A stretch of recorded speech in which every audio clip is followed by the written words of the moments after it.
Have you ever stood on the edge of something so grand, knowing you could only see it but never touch it? Today, we're delving into the extraordinary final chapter of Moses' life, a story of triumph, faith, and the mysteries of divine plans. Stick around because what unfolds is not just history. It's a lesson that resonates through the ages. If this story moves you, don't forget to like, share, and subscribe to join our community exploring stories that shape our lives. And hey, what do you think Moses felt in those final moments? Drop your thoughts in the comments. Let's journey through this together. Let's dive in. A hush fell over the peak of Mount Nebo as Moses approached the edge of the precipice, his aged form still upright and strong despite his 120 years. He stood wrapped in a simple cloak of woven wool, one hand steadying himself upon a staff etched with subtle patterns that caught the fading sunlight. Below stretched the Promised Land, a tapestry of rolling hills, shimmering rivers, and distant groves that seemed to whisper with long-awaited fulfillment. He felt a deep ache in his heart, not of regret, but of longing. He had guided the Israelites through deserts and trials, witnessed plagues and miracles, given them the law, and interceded for them when their faith wavered. Yet he knew he would never set foot in that fertile place. Through veils unseen, a cosmic drama was unfolding. Shadows in the spiritual realm gathered, and among them stood Satan, eyes burning with malignant ambition. Angelic sentinels, some unseen by mortal eyes, hovered nearby, guarding their beloved prophet in his final hour. Michael, the Archangel, watched over Moses, prepared for a conflict beyond human understanding. The winds blew gently, carrying distant laughter of children camped below, unaware of the silent strife about to unfold. Moses felt no fear. He trusted the Lord's plan. God had shown him favor, had spoken with him as a friend, and this final moment was sealed with divine intimacy. The time was near. His weary heart slowed. He recalled the burning bush, the trembling Israelites, the roar of the Red Sea as it parted, and the reverent hush at Sinai. He remembered his failings, too, yet grace suffused him. He closed his eyes and exhaled. A divine hand guided his spirit upward, and the earth lost one of its greatest leaders. Long before this moment, Moses had been drawn from the waters of the Nile. The infant's cry had mingled with reeds rustling beneath a blazing Egyptian sun. Pharaoh's decree had demanded the death of every Hebrew boy, a cruel effort to stifle the growing nation. Yet Providence placed Moses into the arms of Pharaoh's own daughter. Within that grand palace of polished stone and painted murals, Satan watched with cunning interest. He recognized how the Lord had touched this child's destiny. If Moses would someday become a liberator, then Satan's schemes to bind humanity would be challenged.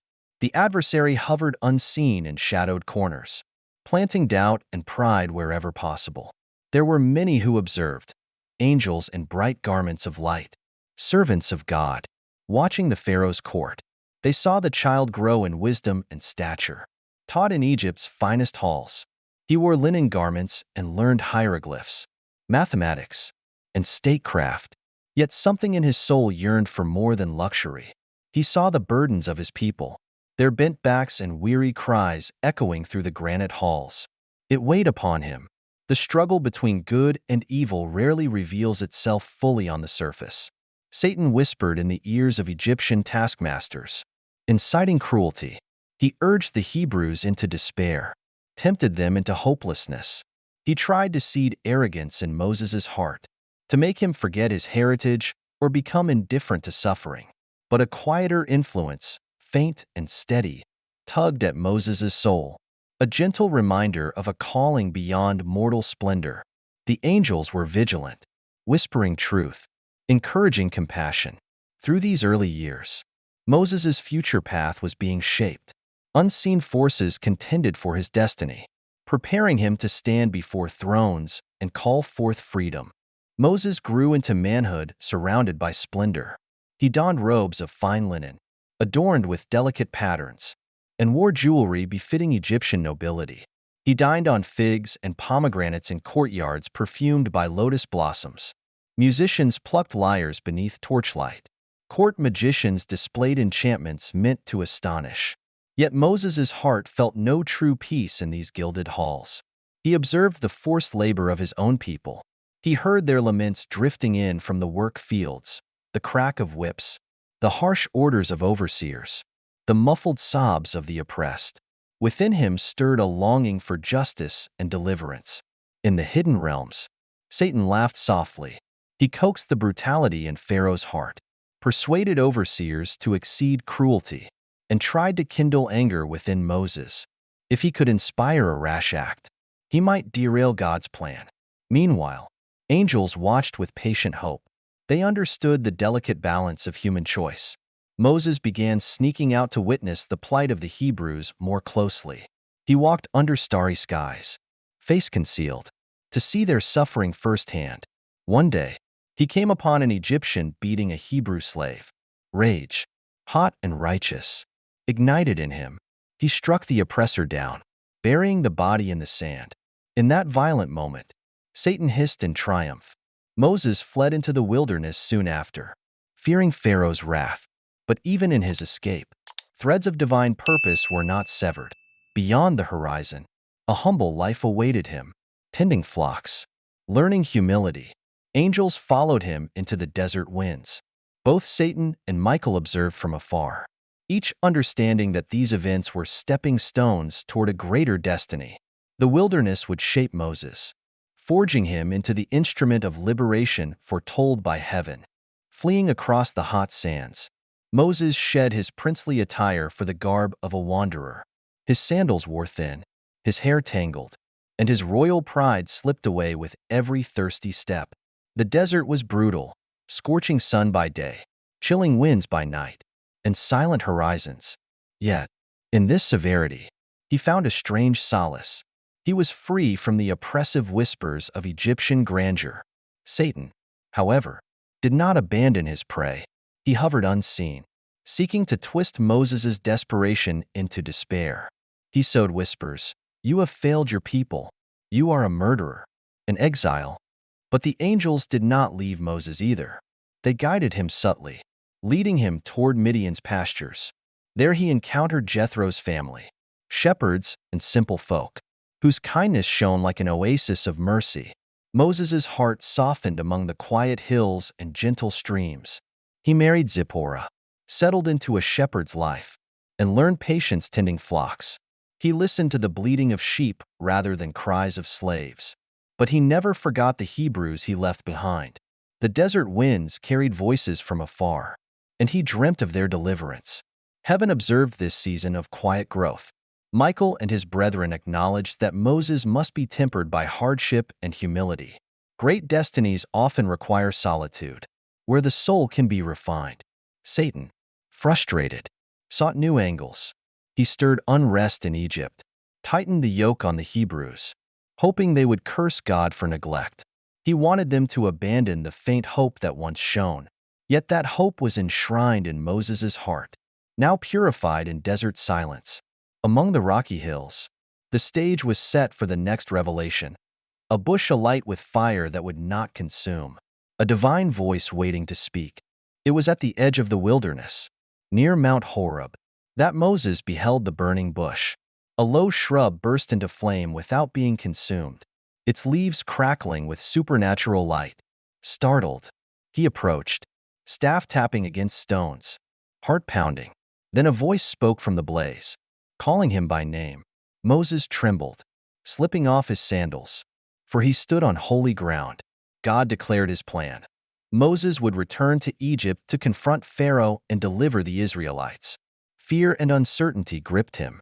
Who was he to defy the mighty empire of his youth?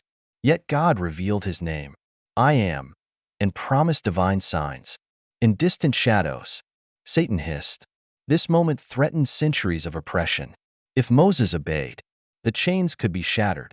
The Dark One resolved to sow fear, doubt, and rebellion.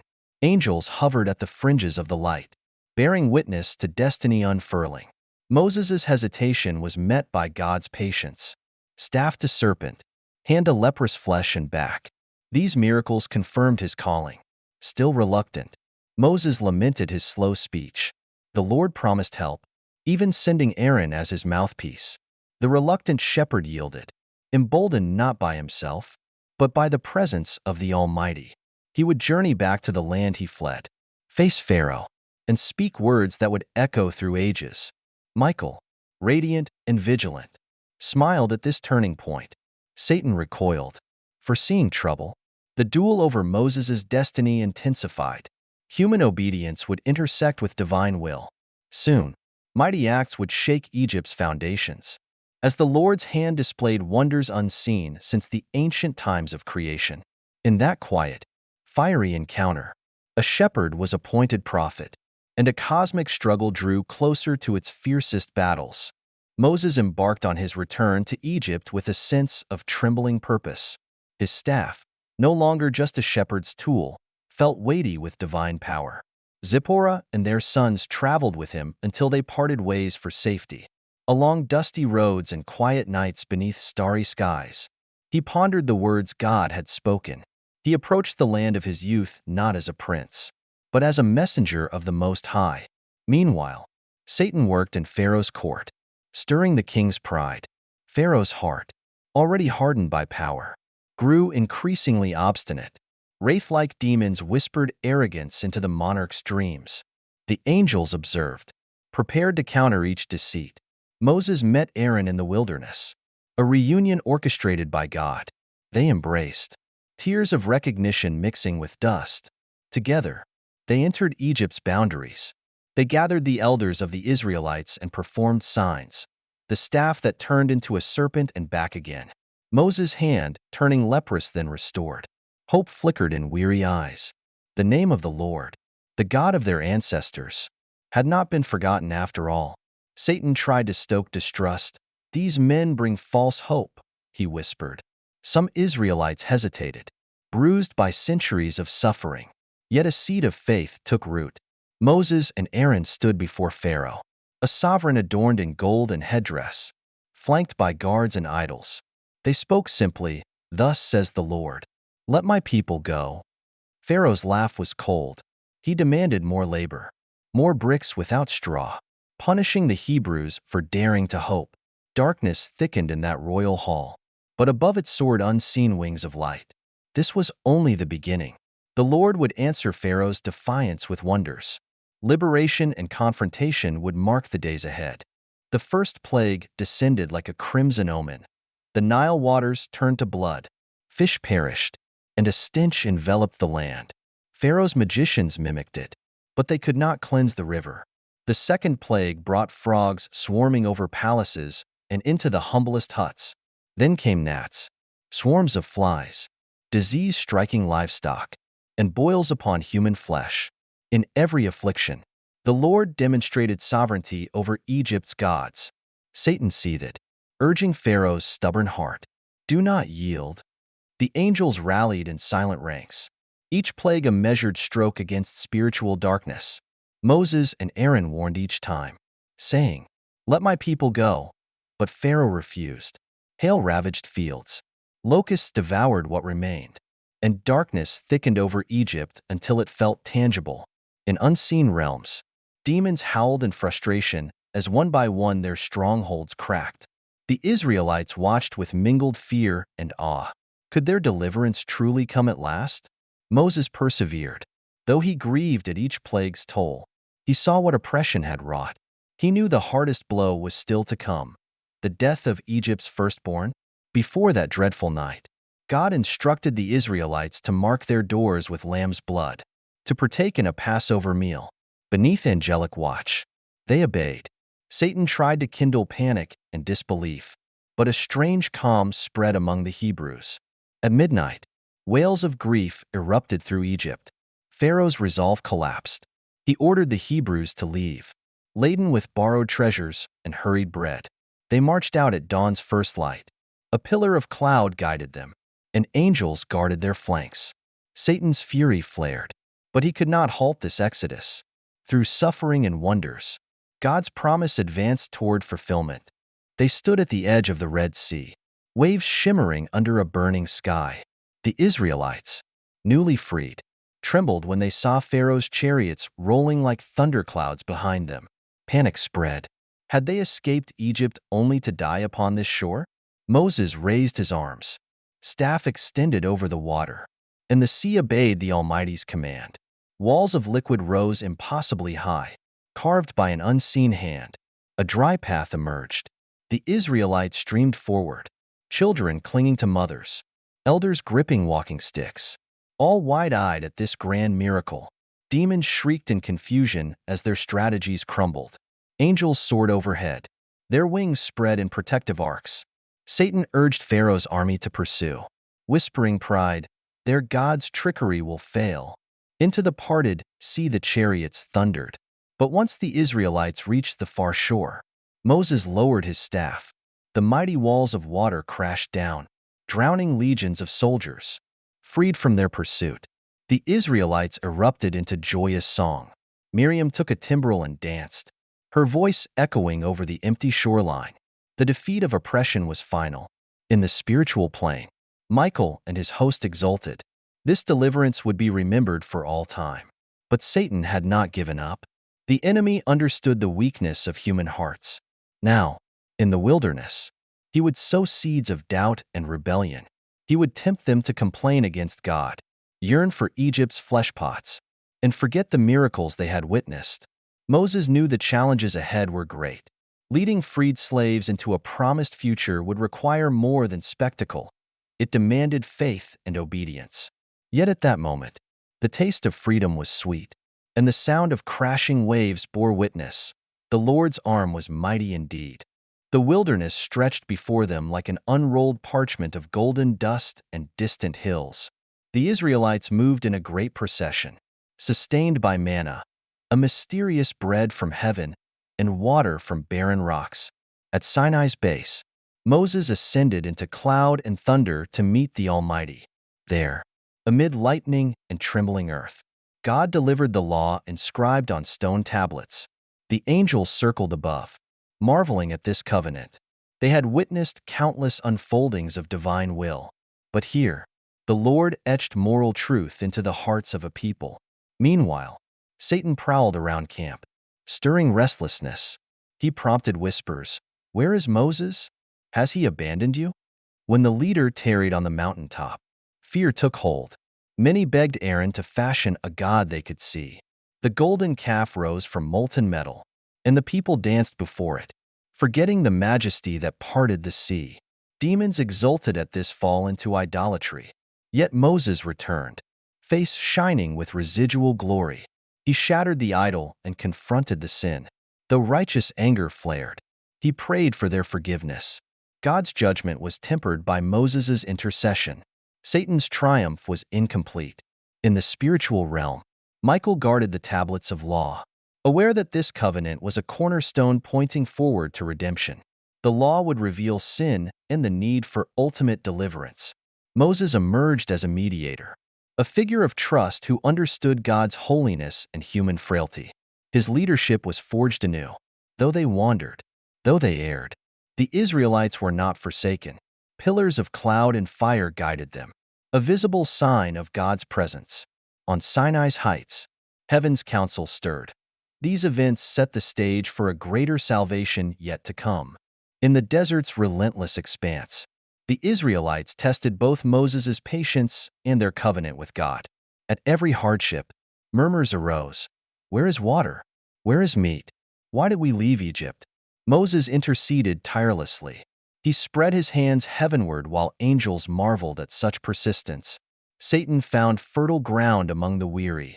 He whispered dissatisfaction, urging them to recall the comfort of chains rather than the risk of freedom.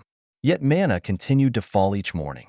Quails arrived, and springs opened from barren stone. Whenever Moses prayed, the impossible became possible.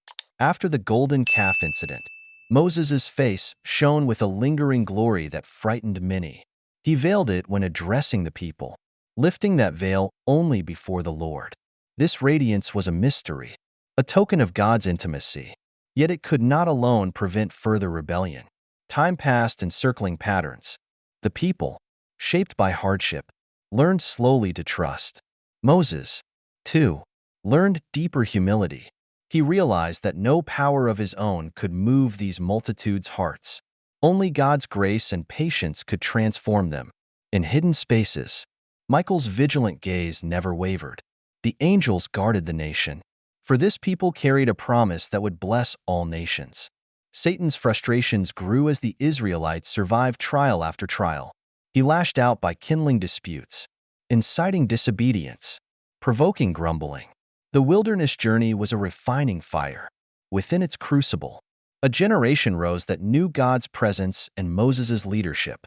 The law shaped their identity, teaching them to distinguish right from wrong. Still, as the decades rolled by, the promised land beckoned from beyond the horizon. The aging prophet stood resolute, determined to lead them as far as he could, even if he never stepped onto that sacred ground. As the years passed, the Israelites approached the Jordan River's banks, edging ever closer to Canaan. Moses' hair turned white, and deep lines creased his face. He remembered each trial and triumph, each petition and pardon. He saw people no longer merely slaves, but a nation forging an identity under divine statutes. Satan still sought their downfall, plotting subtle ways to corrupt them. He incited Korah's rebellion, tried to undermine Moses' authority, and lured many into idolatrous rites with Moabite women. Each crisis tested the community's allegiance to the God who delivered them. But through it all, Moses remained the steadfast shepherd, interceding, rebuking, and guiding. Angels watched these dramas unfold with solemn reverence, comprehending that each event played a part in a grand narrative stretching across eternity. Through their trials, the Israelites learned dependence upon God's word. The law provided moral compass. Rituals anchored them in worship, and Moses' example taught them perseverance. Yet Moses was not without fault. Once, at Meribah, his frustration overshadowed obedience. Instead of speaking to the rock as God commanded, he struck it. Water flowed, but God's displeasure was clear. Moses would not enter the promised land. It was a stern consequence for a single moment of impatience. This truth weighed on the prophet's heart. He had led them so far, glimpsed every step of the journey, felt the weight of their burdens. Now he would see but never cross over. Angels and demons both recognized the significance. Moses, the lawgiver, would stand on the brink but not pass through. The task of entering the land would fall to others. Still, God's grace did not abandon him. He would have his final communion with the Almighty, his final vision before stepping into eternal mystery. It was at Meribah, a place of testing, that Moses' fate had been sealed. The people demanded water again, their complaints harsh and unending. God instructed Moses to speak gently to the rock, to produce water miraculously through obedience and faith. But Moses' patience, worn thin by decades of struggle, snapped. He struck the rock twice with his staff, water flowing in abundance. From the human view, thirst was quenched, and the moment passed. But God's instruction had been precise. By disobeying in anger, Moses failed to uphold God's holiness before the assembly. This lapse did not negate all Moses' faithfulness, but it had consequences. In that critical moment, Satan rejoiced. Here was a flaw, a crack in the great prophet's armor. Though Moses was beloved by God, perfection was not his. In the unseen realms, angels bowed heads solemnly, acknowledging the gravity of free will. Grace allowed forgiveness, but divine justice demanded order. God decreed that Moses would see the promised land but not enter it. Moses accepted this with humility and sorrow, yet he continued leading, teaching, and loving his people as they inched ever closer to their inheritance. Satan tried to magnify Moses' regret into despair, to tarnish his last days. But Moses remained steadfast. He understood that his journey, while incomplete in earthly terms, would be complete in a higher sense. The promised land pointed to something greater, a future redemption, a Messiah who would fulfill the law and conquer sin. Moses knew his place in the tapestry of salvation.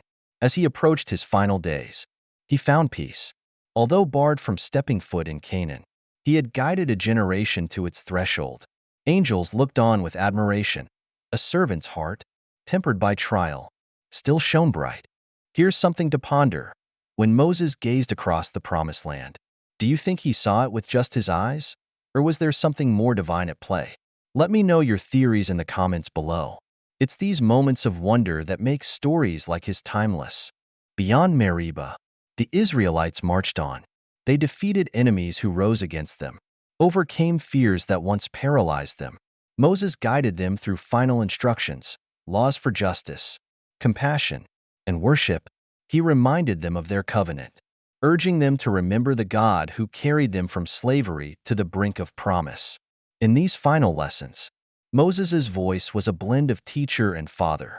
He knew their faith would be tested by prosperity as much as hardship. He warned against idolatry, selfishness, and forgetting their history. Satan loitered in the shadows, eager to corrupt their future, while angels inspired faithful hearts to treasure these final words. Moses' tone was serious but hopeful. He sensed the completion of his earthly task drawing near. He wanted them to understand that their identity was not in the land alone, but in obedience to the one who gave it. As he spoke, the people's eyes often brimmed with tears. They knew, though unspoken, that Moses would not continue with them much longer. The man who parted seas and ascended Sinai's heights would soon depart. In the spiritual realms, demons tried to snuff out the power of these final discourses, but the words lodged firmly in many hearts. Michael and his host smiled. The seeds of truth planted here would bear fruit long after Moses' body rested. Soon, Moses would ascend one last mountain, and what transpired there would be veiled in mystery.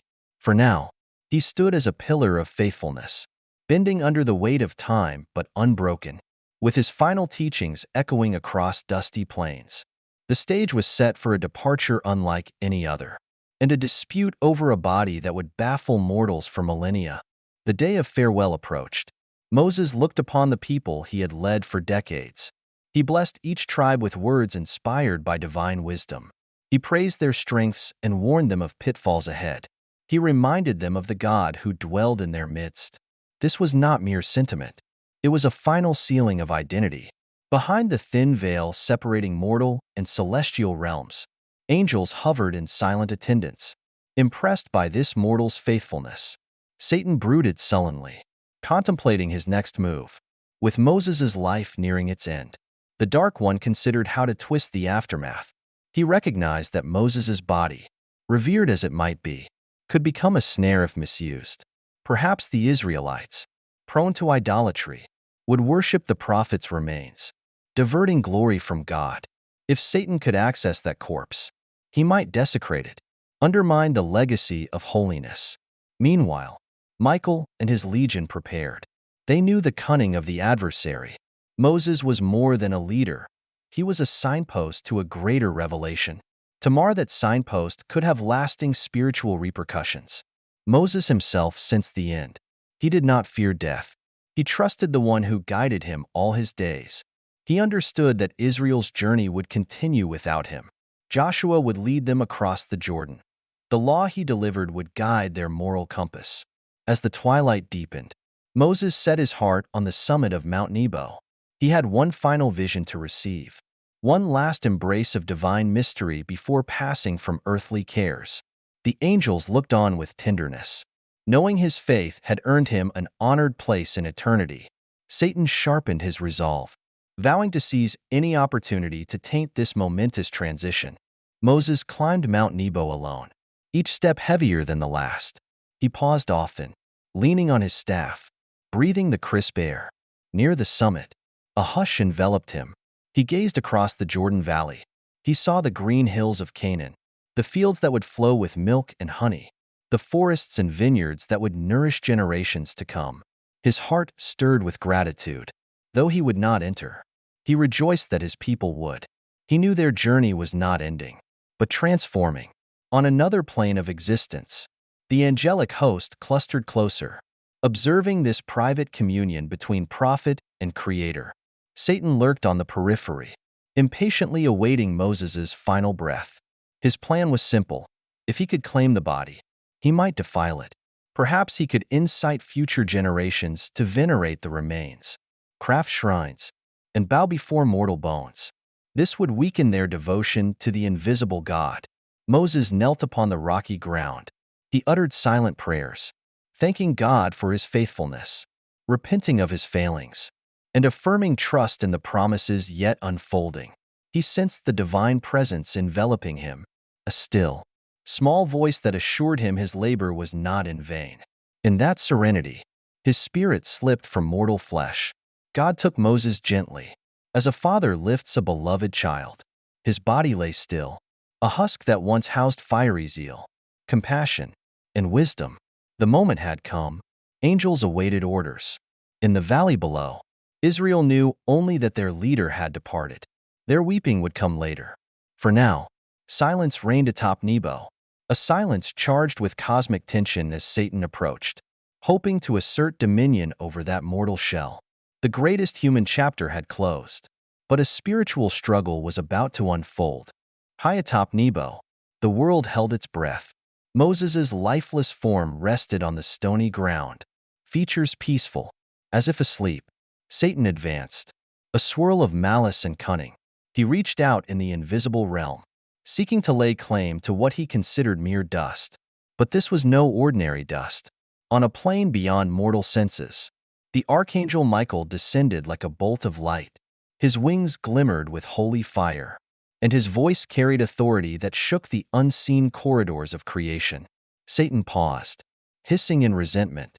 He had expected to move freely, to twist this relic of mortality to his ends.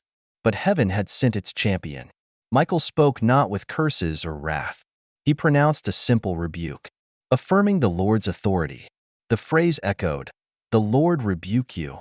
It was a statement of clear hierarchy. No matter Satan's cunning, he held no ultimate claim here.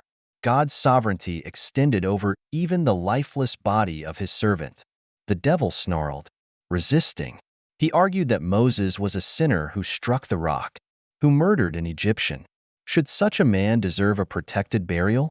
But Michael, steady and composed, understood mercy and grace in ways Satan could not. Moses's life, with all its flaws, was redeemed and purposed by God's will. Human error could not override divine election. In the valley below, unaware of this cosmic encounter, the Israelites mourned. Yet up here, a profound drama played out silently. The angels formed ranks behind Michael, a celestial choir of vigilance and honor. Satan's fury mounted, but he dared not defy the order. God's judgment was final. With this, a veil of divine secrecy enveloped Moses's burial place. No monument would rise to tempt idolatry. The Lord alone would know where Moses lay. Satan hurled accusations. Moses was not perfect. He lacked faith at Meribah. He committed murder in his youth. By what right do you guard this body? Michael answered not with debate, but with the Lord's authority. This silence infuriated Satan.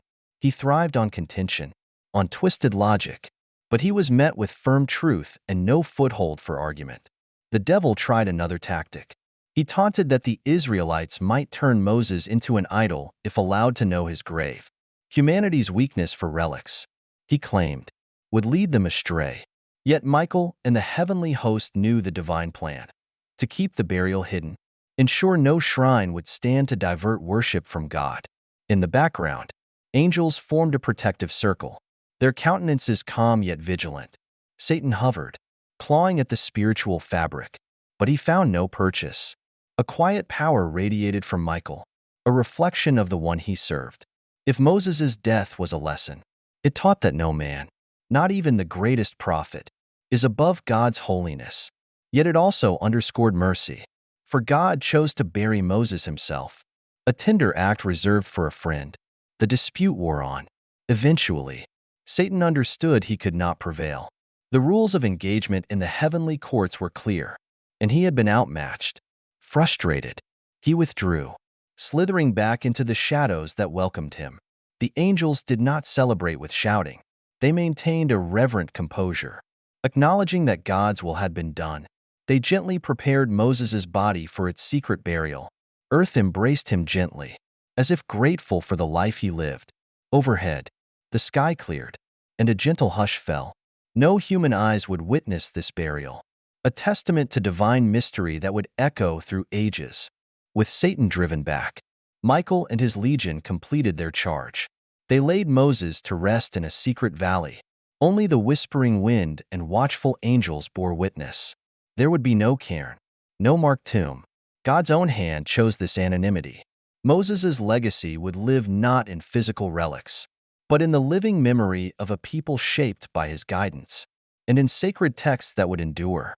In the lower world, the Israelites waited anxiously. They knew Moses had ascended Nebo alone. When he did not return, sorrow welled up. They mourned 30 days, recalling his deeds, his gentle leadership, and the voice that spoke God's words into their lives.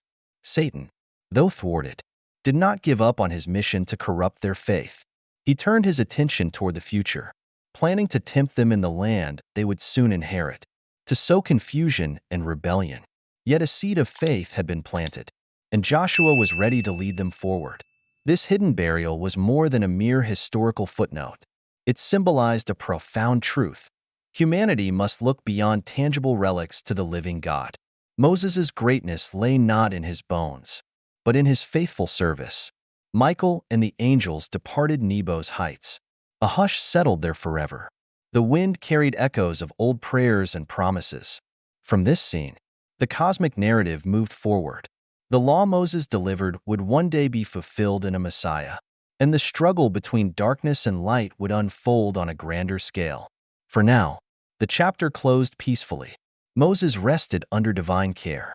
Safe from desecration, heaven and earth turned their eyes forward, towards the continuing story of salvation, knowing the seeds planted by Moses would bear eternal fruit. As the centuries unfolded, Moses' story would be retold countless times. The law he delivered formed the backbone of Israel's moral life. His memory inspired prophets who challenged kings and comforted exiles. His name echoed in synagogues, and through him the concept of a chosen people took shape. Yet no one found his grave. The Israelites wondered, but could never be certain. Some searched, hoping to build a shrine. But the Lord's wisdom had prevented idolatry. Satan's scheme to turn Moses's remains into an object of veneration had failed.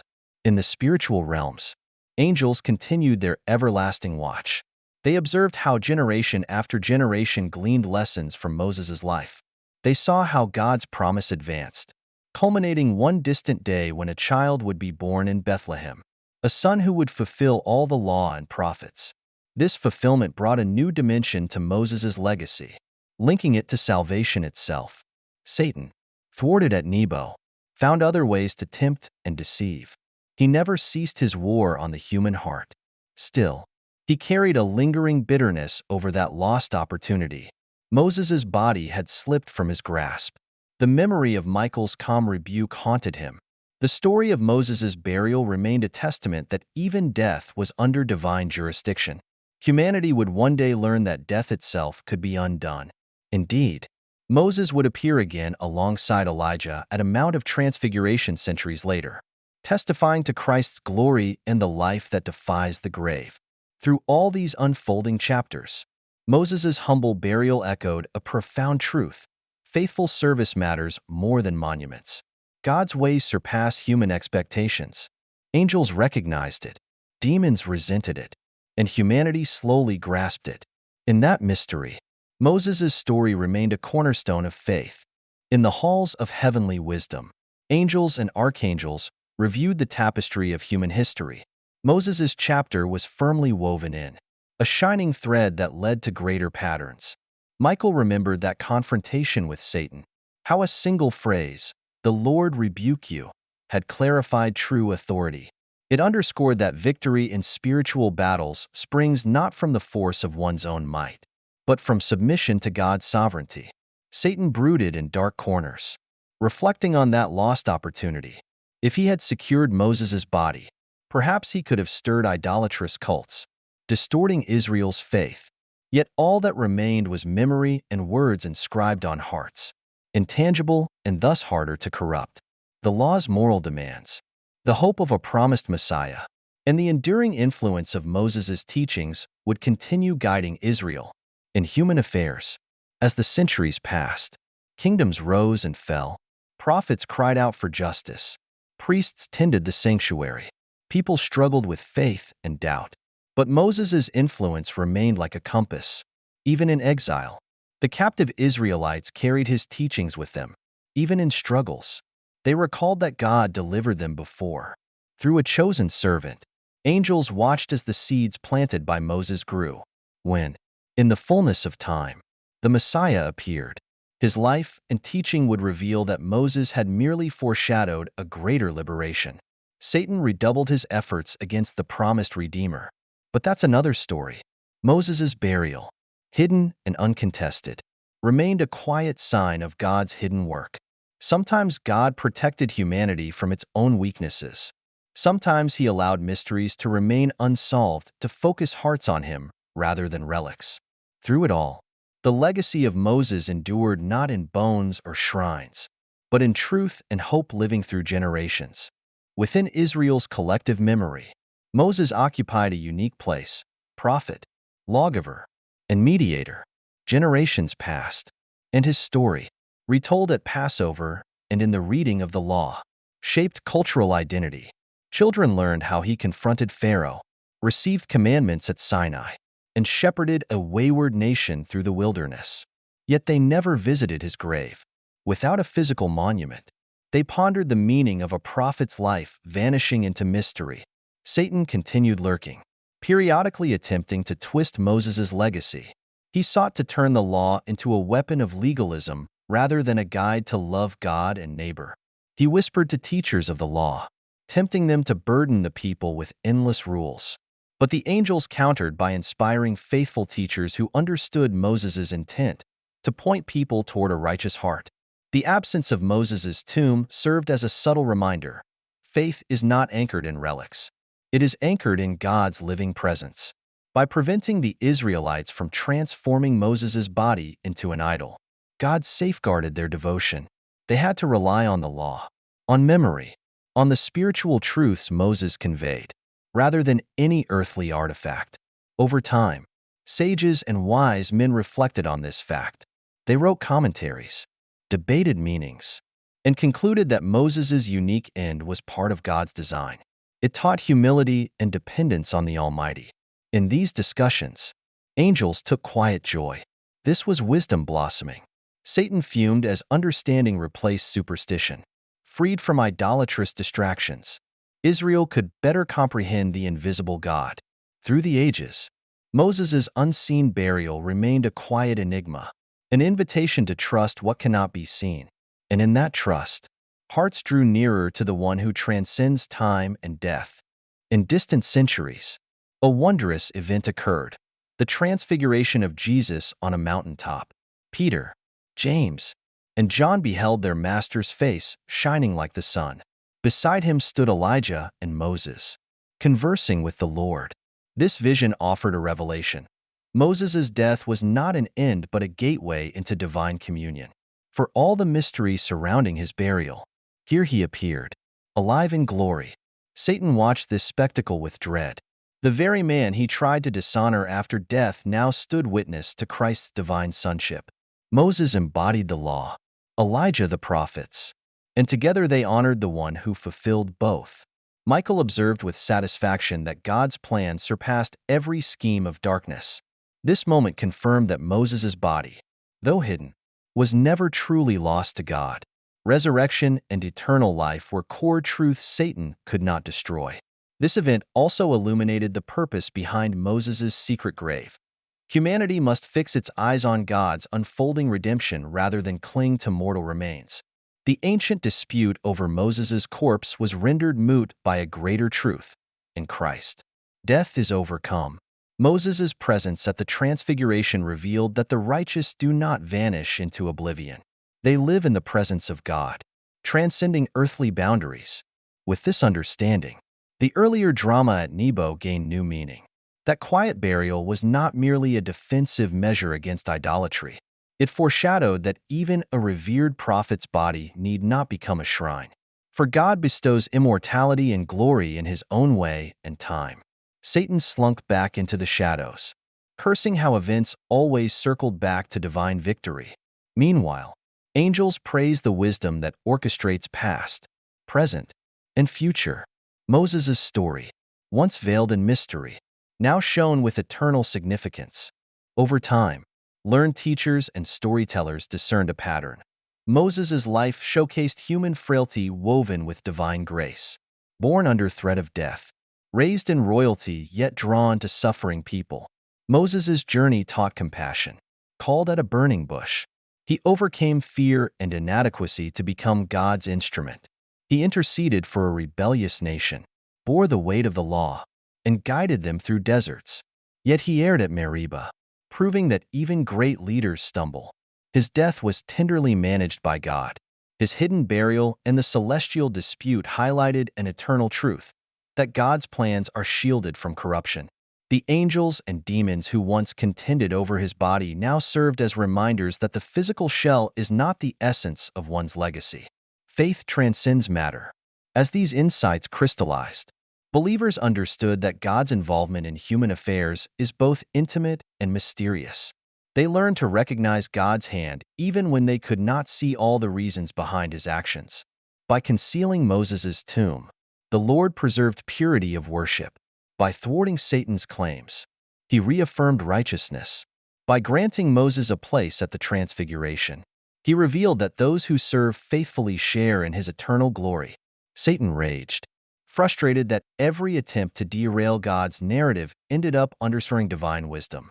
Angels, on the other hand, celebrated these deepening understandings, seeing in them the gradual unfolding of God's grand design. Humanity, gaining maturity of faith, relied less on tangible relics and more on trust in the invisible. They learned to read Scripture, remember miracles, and sense God's guidance without fixating on physical shrines. In this progression, Moses' story remained as a beacon, guiding hearts toward a faith unburdened by earthly idols. As Israel's history advanced, the law of Moses became a cherished foundation, but it also prepared hearts for a future Messiah who would fulfill and transcend it. In synagogues, rabbis taught the commandments, reminding people of God's holiness and the high moral standard he set.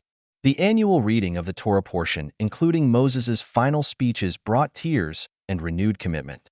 The people understood that God's instructions, delivered through Moses, were meant to shape character, not merely regulate outward behavior. Meanwhile, Satan adapted his tactics. If he could not exploit Moses' body, he would try to harden hearts, turn the law into a burden rather than a guide to righteousness. He would seed legalism, pride, and hypocrisy. But the angels encouraged humble interpreters, men and women who discerned the law's spirit, mercy, love, and reverence. Thus, the spiritual battle continued in every generation. The memory of Moses, his virtues and his flaws, served as a mirror for Israel's own struggles. Like him, they sometimes failed. Yet like him, they were called to repentance and perseverance. Centuries passed and the world changed. Empires rose and fell. The remnant of Israel held fast to their identity. Even in exile, they carried the memory of Moses through those dark corridors of history, ensuring that God's covenant would not vanish. Angels watched approvingly. This endurance frustrated Satan, who had hoped to extinguish the flame of faith by now. Instead, it glowed steadily, fed by Moses' legacy and divine promise. Eventually, the fullness of revelation came in the Messiah, who explained the law's true meaning and offered himself as the ultimate sacrifice.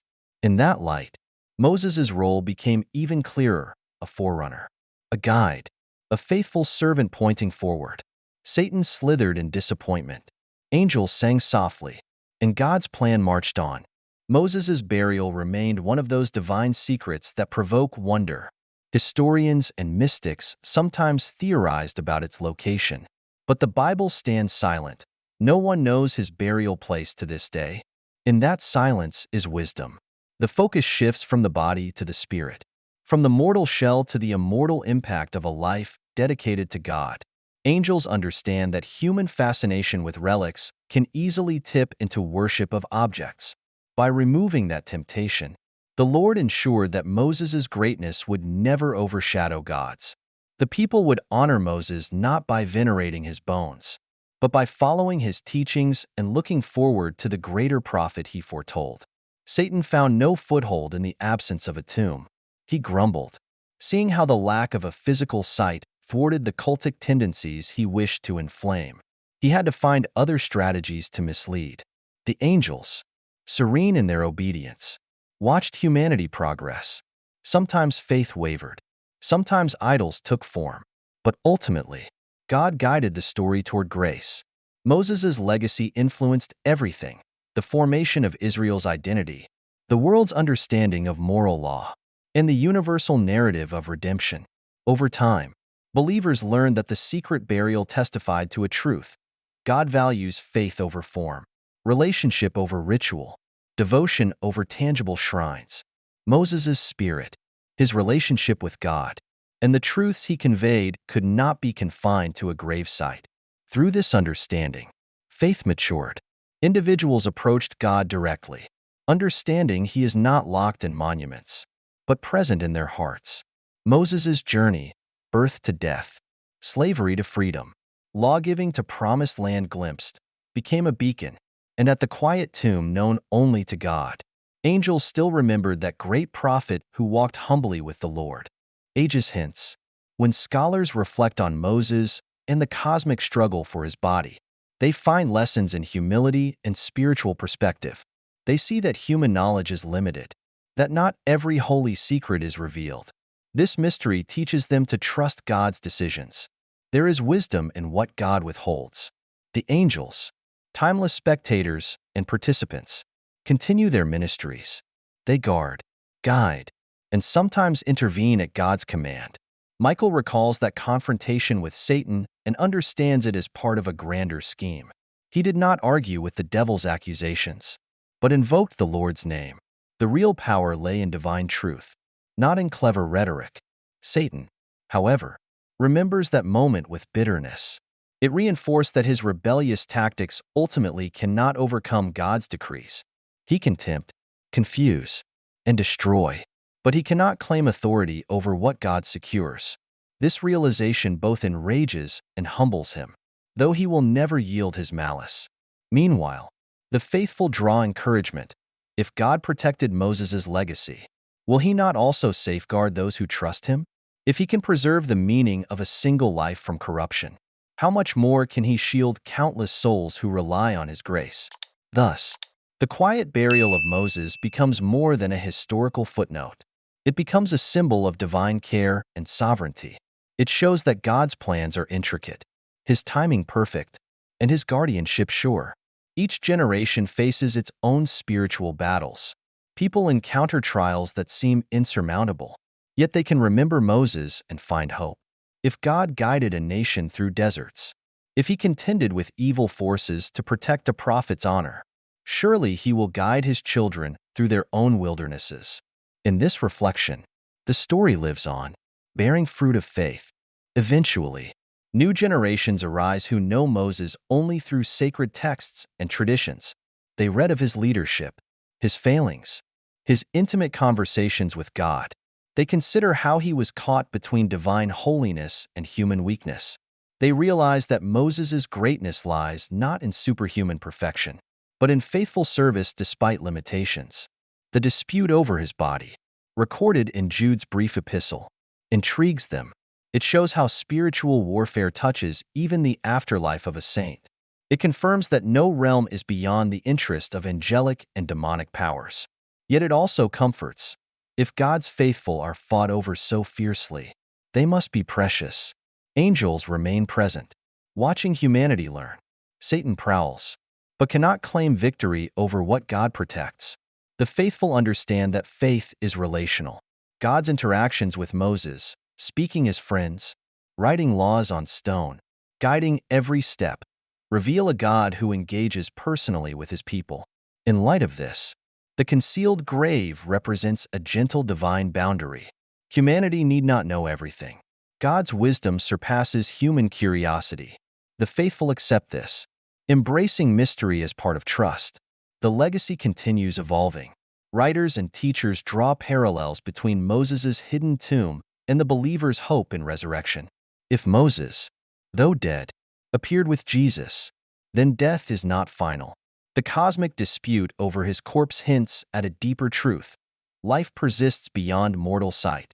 and God's love governs even the fate of our remains.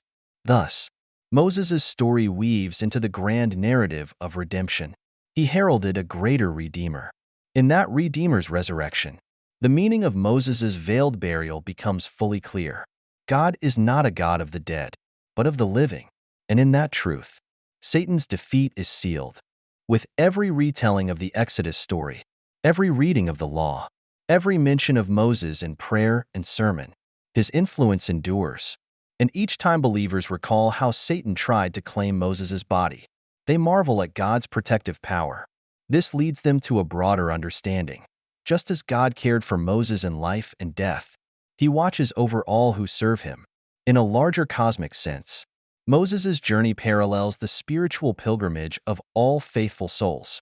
They start in bondage, spiritual Egypt, then journey through wilderness trials. They receive divine guidance, fail at times, repent, and press forward toward promised rest. Like Moses, they may glimpse their destiny from afar, trusting that God's grace secures what their strength cannot. Angels, who served as witnesses and protectors, continue their ministries, guiding the faithful home. Satan, though persistent, cannot derail God's plans. The faithful find comfort in knowing their lives, like Moses's, are inscribed in God's book. They may never achieve perfect obedience, but God's mercy transcends their shortcomings. Moses's final resting place remains unknown, but his true rest is in God's presence. This truth offers solace. The grave is not the end. The angels who watched over Moses now watch over countless souls. The dispute that raged over one prophet's body symbolizes a universal struggle: good versus evil, life versus death, God's will versus the adversary's schemes. Yet it concludes with divine authority unchallenged. As time marches forward, human hearts draw courage from Moses' story. They learn that even in death, God's hand is not shortened. He remains faithful, guiding his servants to eternal peace. Thus, Moses' life and mysterious burial become an everlasting sermon on trust, obedience, and hope in the unseen God. In reflective prayer and meditation, believers contemplate Moses' end. They imagine the prophet on Nebo's heights, eyes fixed on the promised land, heart surrendered to God's will. They picture the quiet moment of passing, the tender removal of his spirit, and God's gentle burial of his friend. Then they envision the spiritual clash over that body and the Archangel Michael's serene rebuke, preserving Moses' dignity and purpose. This entire saga deepens their faith. It teaches that holiness does not hinge on human monuments. True greatness lies in serving God wholeheartedly and trusting his providence. Moses' story fosters humility. If even Moses was not permitted to enter Canaan due to a single misstep, how vigilant must we be in obeying God's voice? Yet it also instills hope. If Moses, flawed yet faithful, is cherished by God and ultimately shown alive at the Transfiguration, then God's mercy is vast and his promise is sure. In contemplating these truths, the faithful learn to surrender their own ambitions, idols, and fears. They trust that God sees beyond the grave, that he orchestrates events unseen, and that spiritual battles might rage, but his will prevails. Angels smile to see faith refined. Satan scowls, powerless to erase these lessons. The faithful carry them into life's uncertainties. Like Israel in the wilderness, they navigate trials, guided by divine word rather than relics. They long for their own promised lands, goals, blessings, or eternal rest, knowing God's timing is perfect. If he can guard Moses' legacy against corruption, he can guide them too. Thus, Moses' story lives in each new heart that learns from him. Not confined to ancient scrolls, it resonates through millennia. And in that echo, the wisdom of Nebo's secret burial and Michael's quiet victory continues to shape souls toward heaven. As the narrative concludes, imagine a timeless perspective, where angels peer from eternity and mortals raise their eyes in wonder. The dispute over Moses' body, a fragment of cosmic drama, now stands as a testament to God's justice and mercy. Satan's attempt to corrupt a sacred legacy failed. Michael's calm authority prevailed. The body of Moses remained an instrument in God's hand. never a trophy for darkness. From that hidden grave emerged no cult, no distraction from true worship. The law continued to guide, and the prophets pointed forward. Centuries later, Jesus would stand with Moses and Elijah, revealing that all these threads converged in him. In him, the law and prophets find fulfillment, and the grave's finality is shattered. Today, when believers read of Moses' life and mysterious death, they realized that each step, Exodus, wilderness, Sinai, Nebo, was orchestrated for God's glory. They learned that spiritual realities underlie even the simplest events. They comprehend that faith requires trust in the unseen. The angels rejoice that humans glean eternal truths from these ancient chapters. Satan fumes at his repeated defeats. Yet the outcome is sealed. Moses rests secure in God's presence, his life woven into the grand tapestry of redemption. May we, like Moses, serve faithfully, love God's word, and trust his ways. May we surrender our need for tangible proofs and physical monuments, embracing the purity of worshiping God in spirit and truth. Let Moses' story reassure us that no enemy can seize what God preserves. No darkness can eclipse divine light. With that lesson etched in heart and mind, we walk onward, guided by faith and hope. The quiet burial on Nebo's slopes whispers across time. God's wisdom is perfect, his protection sure, and his ultimate plan unassailable. As Moses' life teaches us, it's not about where you end, but the impact you leave behind. What's the legacy you're building today? Share your thoughts with us. We'd love to hear your reflections. And before you go, make sure to like this video if it inspired you. Subscribe for more stories that stir the soul, and share it with someone who might need a reminder of the power of faith and purpose. See you in the next journey.